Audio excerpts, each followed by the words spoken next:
So today, as we remember Pope Saint Leo the Great, in a very extended way, our Pope's namesake, we remember our Pope, and we ask the Lord to protect him and to guide him as he tries to guide this church, that the Lord send his Spirit upon him to enlighten him and to give him strength and courage and zeal to lead this church closer and closer to the Lord and to truth, to salvation. As I've gotten a chance to do some silent retreats, it's that psalm that we said today is one that usually comes up a lot because of the intimacy that it reminds us of.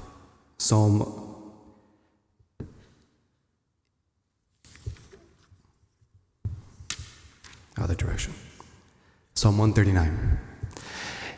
Lord, you know me. You've probed me, you search me, you know when I stand, you know when I sit, you know what I'm thinking, you know what I'm doing. I could try to run away from you to the farthest ends of the earth, but you're there. In the highest heavens, you are there. In the furthest and deepest depths, you are there.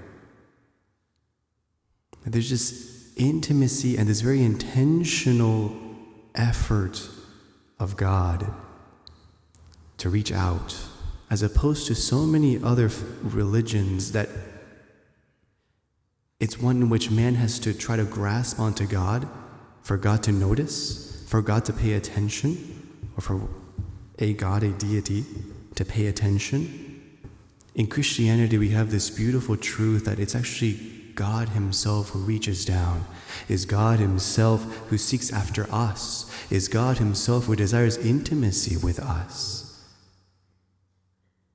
That we, insignificant as we are worth everything to God. That he knows everything about us. There's nothing we can hide.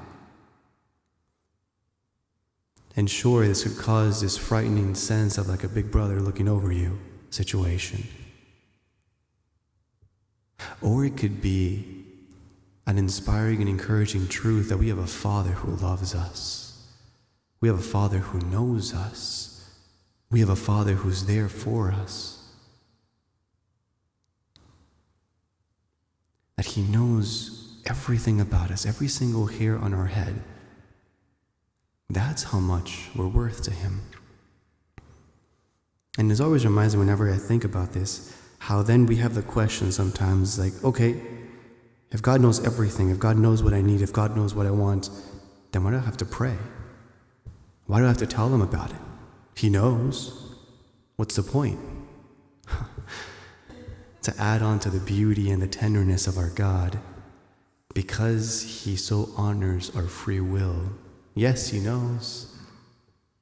Yes, he loves us. But he can't do anything about it until we let him in. He will not impose himself on us. He will not force us to receive him. He will not force us to let him be part of our life. He will present himself. He will propose himself.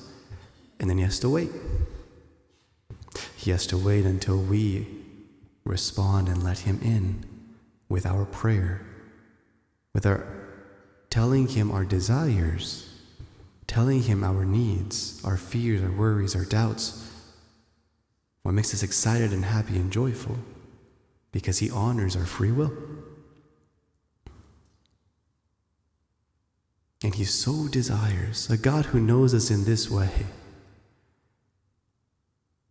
he so desires to be part of our life, to walk with us, to bless us, to guide us, to give us his grace. And yet, he forces himself to wait and almost be obedient to our free will. There is a good and humble God. There is a loving Father. Maybe today we can take a moment to pray with Psalm 139. If we're in a time in which we need to just encounter the Lord a little more intimately, reflect on his love for us, on his goodness, spending some time thinking about and praying with Psalm 139. Because you have a God who knows, who sees, who loves us, who knows everything about us. We can't hide. And that actually gives us assurance that we are known and still we are loved.